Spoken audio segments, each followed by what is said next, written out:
അങ്ങനെ കാത്തിരിപ്പിനൊടുവിൽ ബാറോസ് എന്ന ചിത്രത്തിൻ്റെ ആദ്യ ഷോ ആരംഭിച്ച് ഇപ്പോൾ ചിത്രത്തിൻ്റെ ഫസ്റ്റ് ഹാഫ് റെസ്പോൺസ് ഒക്കെ പുറത്തുവന്നുകൊണ്ടിരിക്കുകയാണ്. ആ ഒരു അപ്ഡേഷനാണ് ഇന്നൊരു വീഡിയോ ഭാഗത്ത്. വീഡിയോയിലേക്ക് വരുമ്പോൾ വീഡിയോ ലൈക്ക് ചെയ്യുക, ചാനൽ സബ്സ്ക്രൈബ് ചെയ്യാൻ വേണ്ടി ശ്രമിക്കുക. മോഹൻലാൽ നായകനെത്തി മോഹൻലാൽ തന്നെ സംവിധാനം ചെയ്ത് ഇന്ന് റിലീസ് ചെയ്ത ചിത്രമായിരുന്നു ബാറോസ്. എല്ലാ സിനിമാ പ്രേമികളും ഒരേപോലെയായിരുന്നു ചിത്രത്തിൻ്റെ റിലീസിനായി കാത്തിരുന്നത്.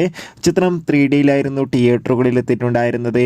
ഏവരുമേറെ ആകാംക്ഷയോടെയായിരുന്നു ബാറോസ് എന്ന ചിത്രത്തിൻ്റെ റിലീസിനായി കാത്തിരുന്നത്. ഫൈനലി ചിത്രത്തിൻ്റെ ആദ്യ ഷോ ഇപ്പോൾ കേരളത്തിലെ വിവിധ തിയേറ്ററുകളിൽ ആരംഭിച്ച് ചിത്രത്തിൻ്റെ ഫസ്റ്റ് ഹാഫ് റെസ്പോൺസ് ഒക്കെ പുറത്തു വന്നിരിക്കുകയാണ്. ചിത്രത്തിൻ്റെ ആദ്യ പകുതി തന്നെ ചിത്രത്തിന് ഒരു മികച്ച അഭിപ്രായമാണ് ലഭിച്ചിട്ടുള്ളത്. ചിത്രം മികച്ചൊരു 3D എക്സ്പീരിയൻസ് ആണെന്നും ചിത്രത്തിൽ മോഹൻലാലിൻ്റെ മികച്ച അഭിനയത്തിനെ കാണാൻ വേണ്ടി സാധിക്കുന്നുണ്ടെന്ന് റിപ്പോർട്ടുകൾ സൂചിപ്പിക്കുകയാണ്. എന്തായാലും കാത്തിരിക്കാം നമുക്ക് ചിത്രത്തിൻ്റെ കൂടുതൽ അപ്ഡേഷൻ അറിയാൻ വേണ്ടി. ചിത്രം കാണുന്നവരുടെ അഭിപ്രായം തീർച്ചയായും കമൻറ്റ് ബോക്സിൽ രേഖപ്പെടുത്തുക. കൂടുതൽ സിനിമാ വാർത്തകൾ നിങ്ങൾക്ക് പെട്ടെന്ന് ലഭിക്കാൻ നമ്മുടെ ചാനൽ ഇപ്പോൾ തന്നെ സബ്സ്ക്രൈബ് ചെയ്യൂ. അടുത്തൊരു വീഡിയോയിൽ കാണും വരെ ഏവർക്കും ബൈ.